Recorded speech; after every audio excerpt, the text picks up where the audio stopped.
The room is hot, crowded, and thick with cigarette smoke.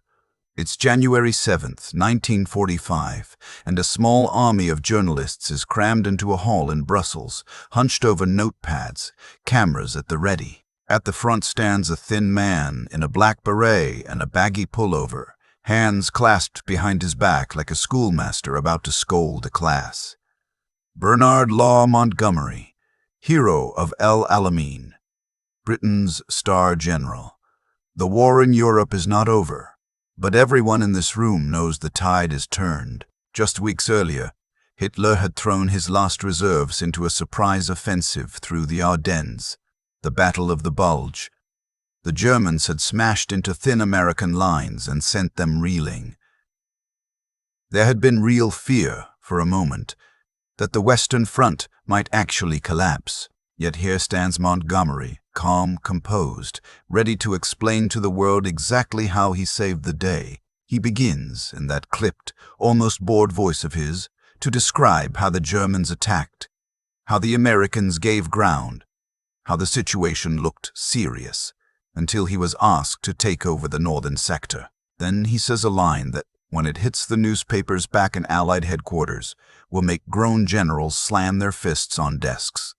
He tells the press that when he took charge, he died up the front, that he organized the confused American units, calmed everything down, and then planned the great counterstroke that defeated the Germans. He speaks for an hour. It is brilliant in its way. Confident, neat, almost bloodless. He doesn't quite say, "I alone did this," but the implication hangs in the air. The British reporters lap it up. The headlines write themselves. Now, freeze this moment, because at this exact time, in a different room, American generals are reading the transcript of that press conference. One of them is Omar Bradley, commander of 12th Army Group. Another is George S. Patton, the hard-driving, pistol-wearing commander of the U.S. Third Army, the man whose tanks had just pivoted 90 degrees in the snow to relieve the encircled town of Bastogne. They read Montgomery's words, and they go absolutely ballistic. Here's the first thing they say. In essence, if this gets out unchallenged, the entire Anglo-American alliance might crack, not from German artillery, but from ego and insult. Ike's chief of staff, Walter Bedell Smith, is so furious he wants Montgomery fired on the spot. Bradley talks about demanding a public correction. Patton, characteristically, suggests a different approach. Let Monty keep talking, he says. Every time he opens his mouth, he loses a friend. So how did we get here? How did two men, supposedly fighting on the same side against Hitler, reach a point where a single press conference nearly blows up the biggest coalition in history? Because behind the official photos and the polite handshakes, there was a feud. A grudge match that lasted the length of the Western War. A rivalry so bitter that staff officers on both sides spent almost as much time maneuvering against each other as they did against the Wehrmacht. And to really understand why George Patton and Bernard Montgomery came to despise one another, you have to go back, not to Normandy, not even to Sicily, but much further, to the making of two completely opposite men. You think you heard crazy war stories? Wait till you hear about a man who believed he was a reincarnated warrior and another who wore a woolen pullover like a suit of armor.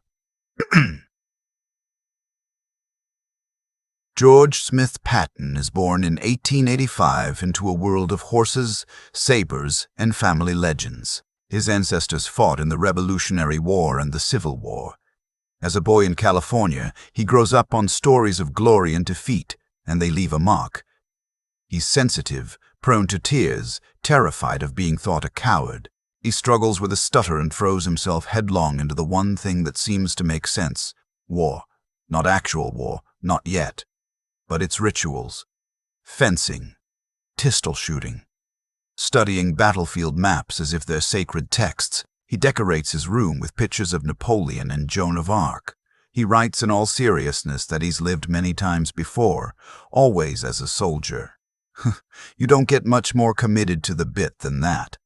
Then comes the First World War. Patton commands tanks, new, noisy, barely controllable machines. He's wounded leading from the front, revels in the chaos, and comes away with one overriding conviction. Attack solves most problems. Hesitation kills. If you're going to fight, hit fast, hit hard, and never stop. Across the Atlantic, Bernard Montgomery grows up in a very different world. Born 10 years earlier, in 1887, the son of an Anglican bishop, he spends part of his childhood in British India. His mother is strict, distant, emotionally icy. Bernard retreats into himself. Where Patton is theatrical, Montgomery is withdrawn. He builds a fortress of control and self-belief around a core of insecurity. He fights in the First World War too, as an infantry officer on the Western Front. Early on, he's shot through the lung and groin by a German sniper and left for dead on the field. Somehow he survives. The experience brands itself into him. The sheer waste of lives, the stupidity of frontal attacks, the needless confusion, he will never forget those things. After the war, you can already see the two philosophies diverging. Patton spends the interwar years obsessed with mechanized warfare, writing papers that sound like manifestos for future blitzkrieg. He toughens his men with brutal discipline. He can be incredibly inspiring and utterly cruel, sometimes in the same hour. Montgomery, meanwhile, becomes a trainer, a planner. He reshapes British infantry doctrine around careful preparation, limited objectives, and above all, not wasting men. Where Patton loves motion, Montgomery loves method. By the late 1930s, both men are still relatively obscure outside military circles. But in a few short years, the Second World War will turn them into icons and enemies. Their paths don't cross in battle at first. Montgomery makes his name in North Africa. In 1942, British morale is on the floor. Rommel's Afrika Korps has pummeled the Eighth Army across the desert. Generals have been sacked, hope is thin. Then Montgomery arrives. He does something very simple and very clever. He tells his men, no more retreating. He gives them clear objectives, reorganizes the command structure, and spends weeks drilling them. He is fussy. He's a micromanager. He annoys some of his subordinates, but he brings coherence.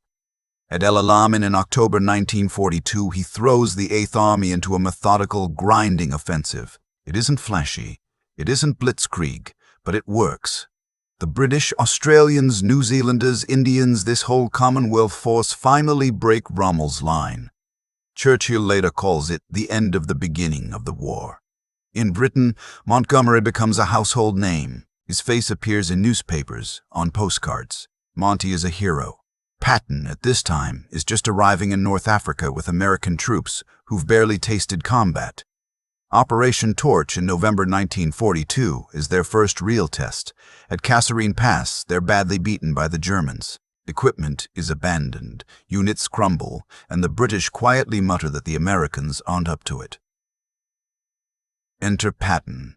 He's brought in to take over 2 Corps, and he makes an entrance. He steps off the plane in North Africa wearing riding boots, polished helmet, and those famous ivory-handled pistols. He immediately launches an inspection tour that feels a bit like an invading force hitting a sleepy colony. He bans sloppy uniforms. He screams at officers. He demands that sentries salute, that buttons be done up, that equipment shine. It's theater with teeth. Some of his men hate him. Many grudgingly respect him. But within weeks, discipline tightens. The Americans don't suddenly become elite overnight, but they stop being a joke. And somewhere between these two fronts, the desert where Montgomery has broken Rommel and the scrublands where Patton is rebuilding American pride, a rivalry begins to take shape even before they properly lay eyes on each other. Because newspapers on both sides of the Atlantic are doing what they always do, they're telling stories. British papers gush over Montgomery, the careful professional who never loses a battle. American correspondents rave about Patton, the swearing, hard-charging cavalryman. Each nation holds up its general as the answer to defeat. Each man starts to hear his own legend echoing back at him. And legends don't share the stage easily. When they finally do meet, in 1943, it's awkward. Patton expects camaraderie, a clash of titans, perhaps a little mutual admiration. Montgomery is underwhelmed. To Monty, Patton looks like a caricature, too many medals, too much swagger, too much talk. To Patton, Montgomery comes off as cold, stiff, almost disdainful. One British officer later said that watching them together was like watching a peacock and an owl in the same cage. They don't fight, they don't scream, but you can feel the temperature drop. The real break, though, comes in Sicily. Summer 1943. The Allies have pushed the Axis out of North Africa. The next step is crossing to Europe's soft underbelly. The target, the island of Sicily. On the map, the invasion plan looks straightforward. On the ground, it's wrapped in politics. Churchill wants British prestige maintained. The Americans want to prove they're not just junior partners. Eisenhower, as supreme commander, has to balance these egos while also actually winning the war. No pressure. Montgomery argues forcefully that the main thrust should be his. He wants the British Eighth Army to land in the southeast and drive straight up the east coast toward Messina, the gateway to mainland Italy. He sees the American landings more as a supporting effort along the south and west, guarding his flank. Patton hears this and seethes. Again, he's in the supporting role. Again, Montgomery is front and center. But on paper, he has to accept it. Officially, the British plan carries the day. Then reality intervenes. Once ashore, the terrain, the stubborn Italian and German resistance, and some over-optimistic assumptions bog Montgomery down. His advance along the east coast stalls in a tangle of narrow roads and well-sited defenses. Patton, meanwhile, is discovering that the west and north coasts of Sicily are not as irrelevant as the planners thought. There are ports to be seized, airfields to capture, and Germans to kill. He takes Palermo in a fast-moving operation that surprises even Eisenhower. Suddenly, the Americans aren't just a flank guard. They're standing on a road that also leads to Messina.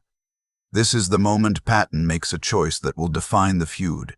He turns the liberation of Sicily into a race. Without waiting for a grand Allied redesign of the campaign, he starts driving his forces east along the northern coast, hammering through mountain passes, bridging blown rivers, constantly needling his commanders to move faster. He jokes about beating Monty to Messina. He writes in his diary about how satisfying it will be to out Monty. The press picks up on it. Headlines talk of Patton outruns Montgomery. Never mind that the Germans are mostly trying to get off the island in one piece at this point. On the map, the lines are clear. Two Allied armies converging on the same city from different directions. One gets there first.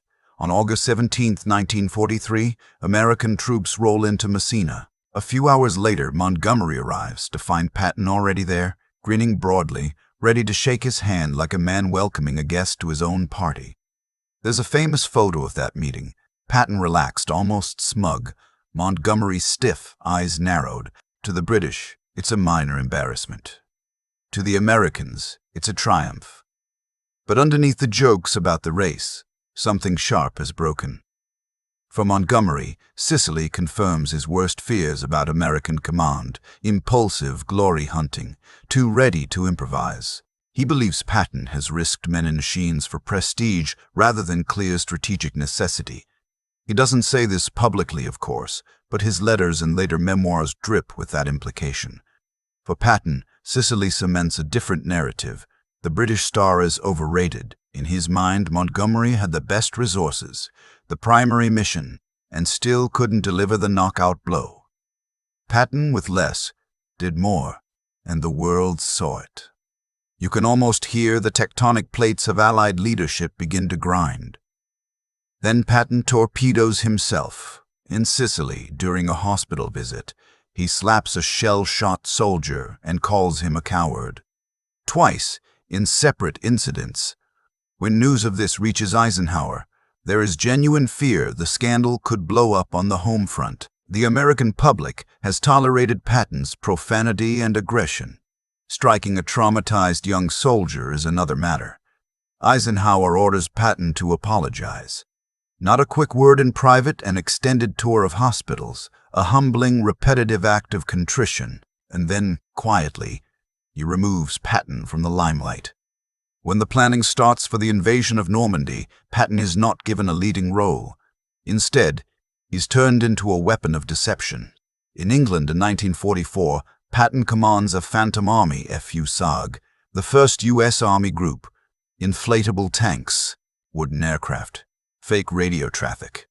The Germans, who respect him as the Americans' most aggressive general, become convinced he'll lead the main invasion at Calais.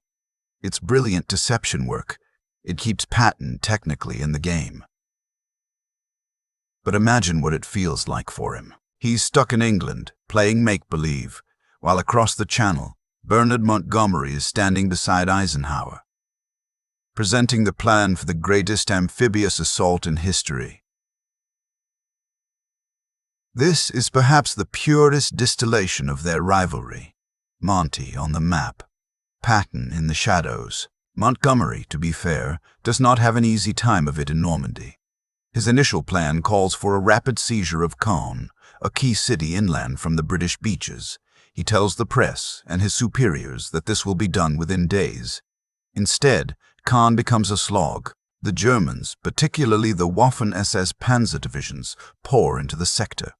The British and Canadian troops fight bravely and bleed heavily, but progress is measured in hedgerows, not miles. Monty insists this is part of his design. He's pinning the German armor in front of him so the Americans can eventually break out in the West. Strategically, there's truth in that, but his public communications always skewed to show that events are unfolding as planned, great on his allies. Whenever something goes wrong, it vanishes from his narrative. Whenever something goes right, it was always foreseen. American commanders begin to mutter that if Montgomery's plans were really working so smoothly, they wouldn't feel quite so rough on the ground. Then, after weeks of vicious fighting, the breakout finally comes not on the British front, but through Operation Cobra, a massive American assault west of St. Lo. Carpet bombing, then a violent push that tears open the German line. Eisenhower unleashes Patton's Third Army through the gap. And this is where the old cavalryman proves what he's been saying all along. Given the chance, he can move. In August 1944, Patton's columns stream across France with a speed that stuns even his admirers. His tanks outrun their fuel, his infantry ride on the backs of armored vehicles. His advance maps can barely keep up with reality. Town after town falls. Paris is liberated. The Germans, reeling from both east and west, seem on the verge of total collapse. You know those war maps where red arrows suddenly surge forward in long sweeping lines. That's Patton's moment. Montgomery in the north is advancing too, fighting bitter battles around Caen, then pushing toward Belgium in the Netherlands. But the contrast in tempo is impossible to ignore. On American newsreels, Patton becomes the face of the dash across France. To some in the British camp, it looks like he's showboating. To some Americans, it looks like he's proving what they've suspected since Sicily, that the era of British-led strategy is over. And at Allied headquarters, Eisenhower has a problem that would give any sane person ulcers. Logistics. By early September 1944, the Allied armies have outrun their supply lines. Every bullet, every gallon of fuel, every crate of rations has to come ashore at ports that are still being repaired, or in some cases still contested. The famous artificial harbors at Normandy help, but not enough. The front line is hundreds of miles from the beaches. Roads are clogged. Railways are wrecked. There isn't enough to go around. Someone has to be told no. Patton wants fuel to keep driving east, into Lorraine and toward the Saar. Montgomery wants fuel and supplies to punch through northern Belgium and Holland, cross the Rhine, and strike into the industrial heart of Germany. Both argue that if they receive priority for a few weeks, they can end the war by Christmas. This is where their rivalry graduates from ego to strategy. It's no longer just who's the better general. It's who gets to decide how the war is won. Montgomery writes to Eisenhower in blunt, almost hectoring terms.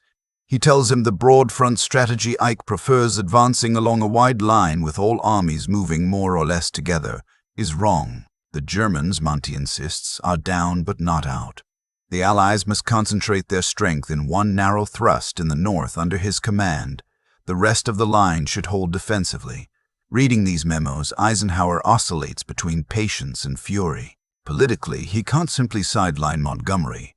The British public has suffered 4 years of bombing and privation. Their army is smaller than the American one, but their voice still matters. Churchill backs Monty stubbornly. At the same time, Patton is hammering on the door from the other side. His diaries from this period are a mix of profanity, frustration, and ominous insight. He argues that the Germans are on the ropes, that if he's allowed to keep hitting them, they'll collapse. Starving his Third Army of fuel, he says, is like holding back a boxer in mid-combination. One American staff officer later recalled that meetings at SHAEF, the Supreme Headquarters, felt like trying to officiate a boxing match where both fighters are also yelling advice at the referee.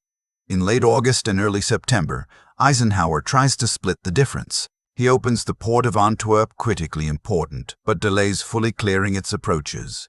He gives Montgomery extra supplies for a new bold plan in the north while letting Patton continue in the east, albeit at a slower pace. That bold plan becomes Operation Market Garden. It is, in some ways, Montgomery's attempt to beat Patton at his own game. Speed, audacity, a single, sweeping move. But it is designed by a man whose instinct is for control and preparation. The fact that it ends up being both overambitious and underinformed is one of the war's great ironies. The idea, on paper, is breathtaking.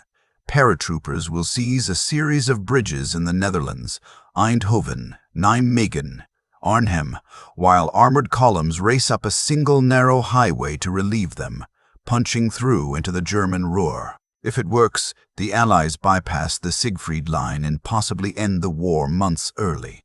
If it works, you and I, from the comfort of hindsight, know it doesn't. But in September 1944, in the map rooms, it looks like a chance to prove something. For Montgomery, that his vision of a concentrated thrust is right. For the British, that they can still deliver decisive blows. For Eisenhower, that he can keep both his prima donna generals at least partially happy. On the ground, the problems are obvious quickly. German forces in the area are stronger than intelligence suggested. The airborne drops scatter units. The single highway becomes a nightmare of traffic jams, blown bridges, and ambushes. At Arnhem, British paratroopers hold a slender grip on the final bridge, cut off, outgunned, desperately awaiting armor that never arrives. As days stretch, the phrase, "a bridge too far," is born. Thousands of paratroopers are killed or captured.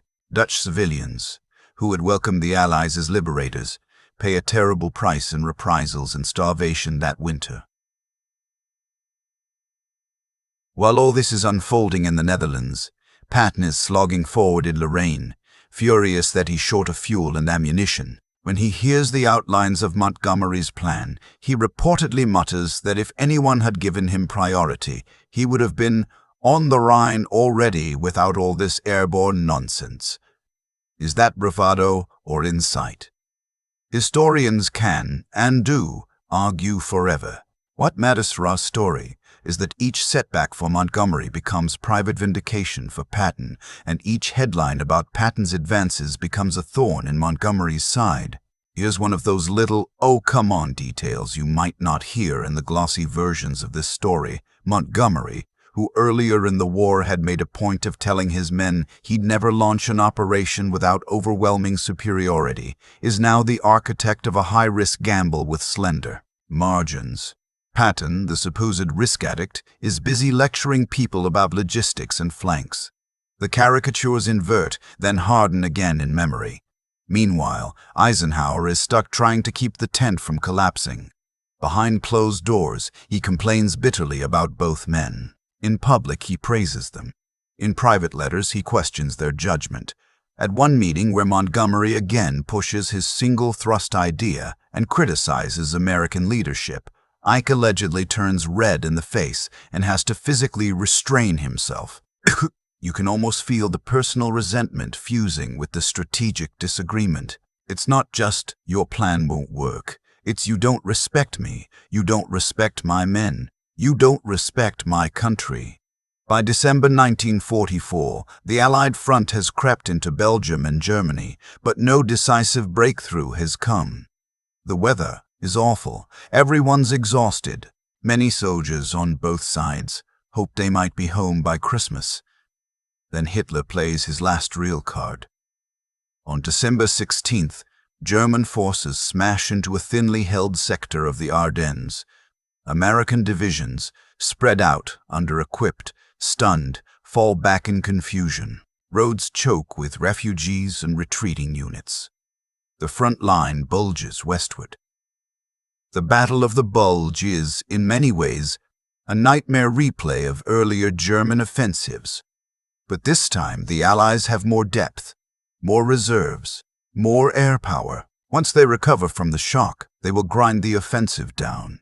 Still, in the first days, the situation looks, as Montgomery would later put it, sticky. Eisenhower calls an emergency conference in Verdun. Snow on the ground, breath steaming in the air, officers huddled in greatcoats around maps. It's here he makes a decision that slices right through the Patton-Montgomery rivalry. He splits the front. American armies south of the Bulge, 3rd Army among them, will be commanded by Bradley. The northern sector, including 1st and 9th U.S. Armies, will be put under Montgomery's temporary control. From a purely military standpoint, it makes sense. Communication lines run neatly that way. But from an emotional standpoint, you just placed American armies battered in a surprise attack under the command of a British field marshal whose tone has always seemed, to American ears, condescending. Bradley is furious. He threatens to resign. Eisenhower tells him, more or less, you can either sulk or you can help win the war. Bradley stays, but a seed of grievance is planted. Patton, for his part, has already been planning to pivot his army north even before he gets the official order. In a famous exchange, when Eisenhower asks how long it would take him to redirect an entire army group to counterattack the German advance, Patton calmly says he can attack in 48 hours. The staff officers at the table think he's exaggerating. He isn't. Within days, Patton's tanks are churning through the snow toward Bastogne, where American airborne troops are holding out, surrounded, short on supplies. When his vanguard finally breaks through to the town on December 26th, lifting the siege, the symbolism is powerful. To American eyes, this is Patton at his best. Fast, aggressive, decisive.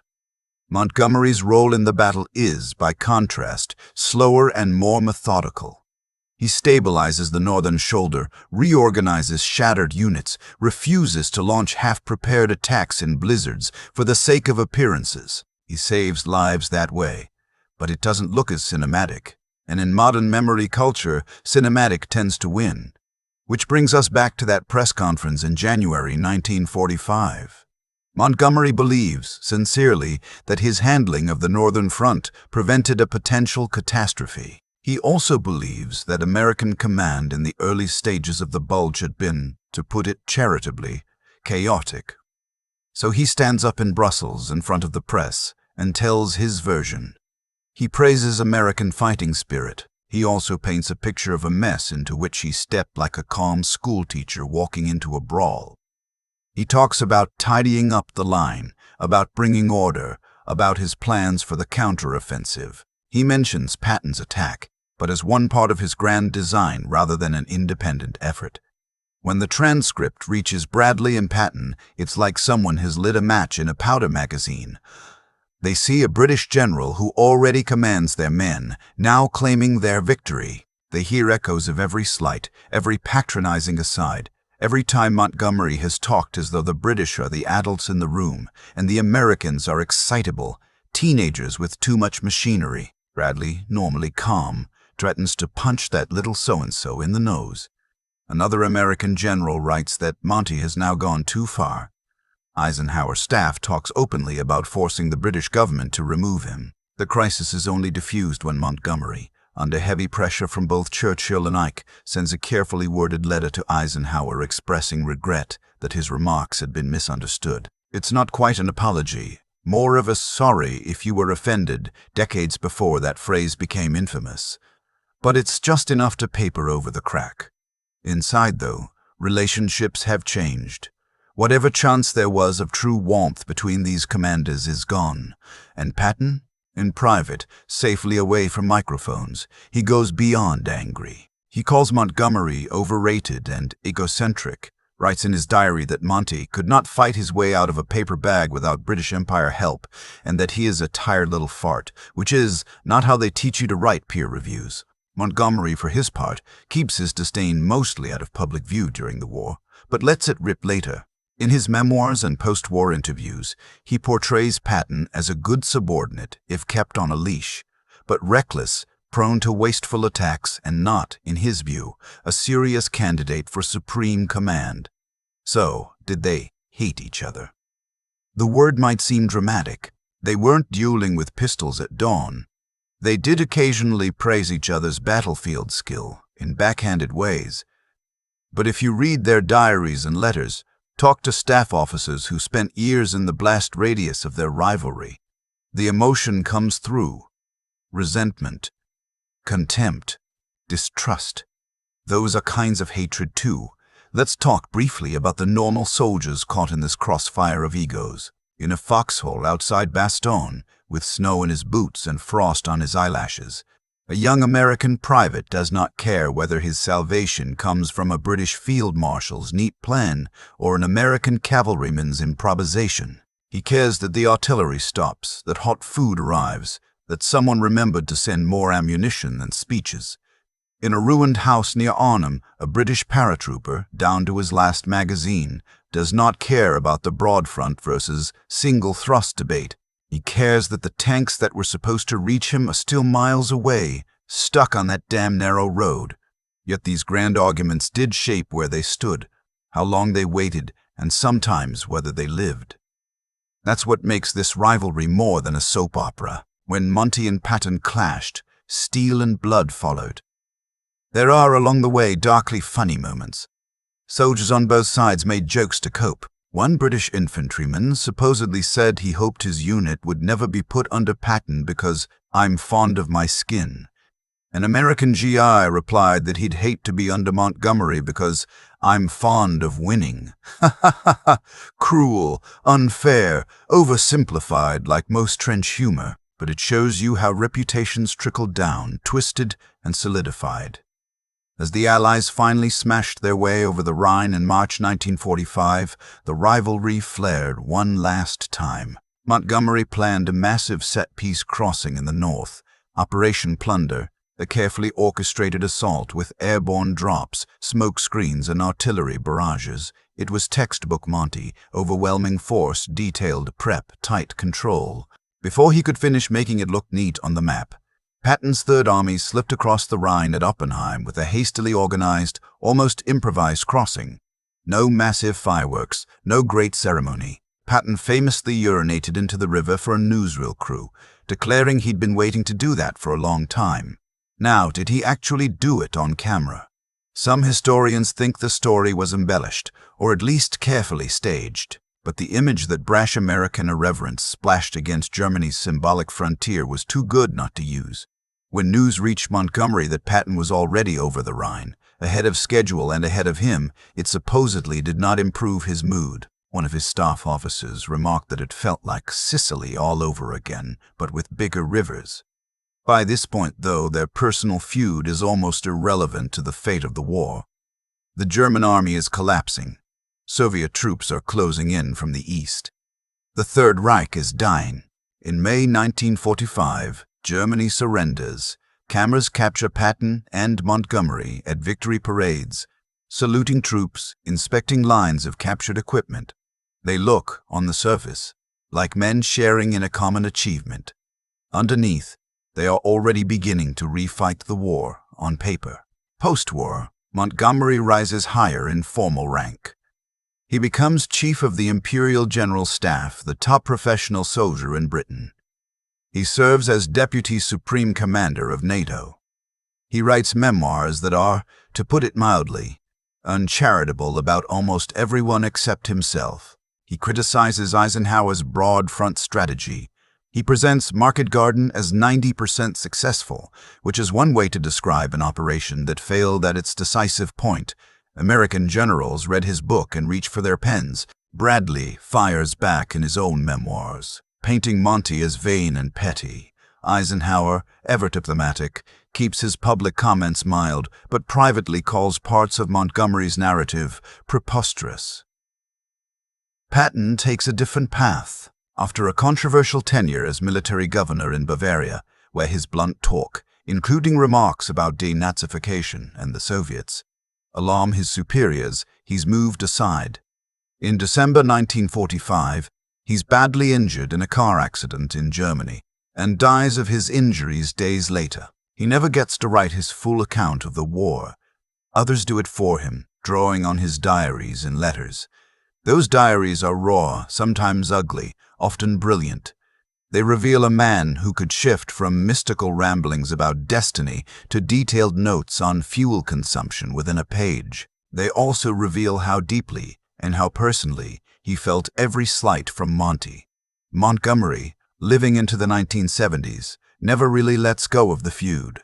In interviews, he tweaks the American record, insists that if only his advice had been followed, the war would have ended sooner, with fewer casualties. When a journalist asks him about Patton, he calls him a good commander, properly supervised. It's the final backhanded compliment in a decades-long exchange of them. So, after all this, the question you might be asking is, who was right? Was Patton the reckless genius who could have ended the war sooner if the politicians and cautious planners had just let him run wild? Or was Montgomery the sober professional who understood, better than his critics, the limits of men and machines and paid the price in unpopularity for trying to avoid repeating the First World War? Here's the uncomfortable, unsatisfying answer. Both were right, and both were wrong. Patton's instinct for aggressive exploitation was often dead on. His rapid maneuvers saved lives when they broke enemy cohesion, instead of allowing prolonged attrition. His pivot at the Bulge, his exploitation of the Normandy breakout, his turnaround of 2CO in Tunisia, these were not accidents. They were the work of a man who understood tempo and shock, and who cared, in his own fierce way, about the men under him winning quickly rather than dying slowly. He was also capable of hubris, of underestimating logistical reality, of being blind to political constraints that were not going to vanish just because he cursed at them. He hit Metz head-on when perhaps he could have maneuvered more. His treatment of subordinates could be brutal. His comments about allies, enemies, and pretty much anyone outside his immediate circle were often toxic. Montgomery's insistence on preparation and limited objectives saved lives in battles where Allied forces could easily have bled to death in heroic but pointless attacks. At El Alamein, in the early phases of Normandy, in his steadying of the Bulge's northern shoulder, his caution was not cowardice. It was the experience of a man who had watched too many teenage boys die in Flanders fields. He was also narrow, arrogant, and tone-deaf to his allies' sensitivities. His handling of Market Garden betrayed his own doctrine and cost dearly. His inability or unwillingness to share credit, his public need to be seen as the architect of success, repeatedly damaged trust, and that trust mattered. In a coalition war, perception is not just PR. It's glue. It's what keeps armies supplied, governments supportive, publics patient. So maybe the better question is not who was right, but could they ever have worked together without hating each other? Take their personalities, their national backgrounds, their formative experiences, the public myths built around them, and then cram all of that into the pressure cooker of a world war. Was there ever a version of 1943-45 where Patton and Montgomery became easy friends, trading compliments instead of barbs? It's tempting to imagine them having a drink, late in life, swapping stories and admitting, with a wry smile, that they'd each exaggerated the other's sins. Maybe in some other world. In ours, they never quite got there. Pride wouldn't let them. We like our war stories, neat heroes and villains, geniuses and fools. The Patton-Montgomery rivalry refuses to sit still in those boxes. It's messy, it's full of brilliance and pettiness, courage and vanity. But it does leave us with one clear lesson, echoing quietly underneath all the shouting. Even in a good war, even in a fight against something as monstrous as Nazism, human egos don't vanish, they just put on uniforms. And if you listen closely, Behind the thunder of artillery and the roar of tank engines, you can hear the smaller, sharper sounds that shaped the way that war was fought. The scratch of a pen on a memo questioning a superior's judgment, the click of a camera capturing a forced handshake in Messina, the murmur of staff officers trading insults behind closed doors, the cold, clipped voice at a press conference in Brussels claiming to have tidied up someone else's chaos. Those are the sounds of a different kind of battle, not for ground or bridges, but for credit, for history, for the last word. In the end, the graves in Normandy and the Ardennes and Arnhem do not care whose arrows were right on the map. But the men who drew those arrows cared intensely and sometimes bitterly about each other. That, more than any single argument over fuel or frontage, is why George Patton and Bernard Montgomery could never simply be allies. They were to the very end combatants in a quieter war, one that never really ended and still rumbles on whenever we ask, with a map in front of us and casualty lists at hand, who won, and at what cost.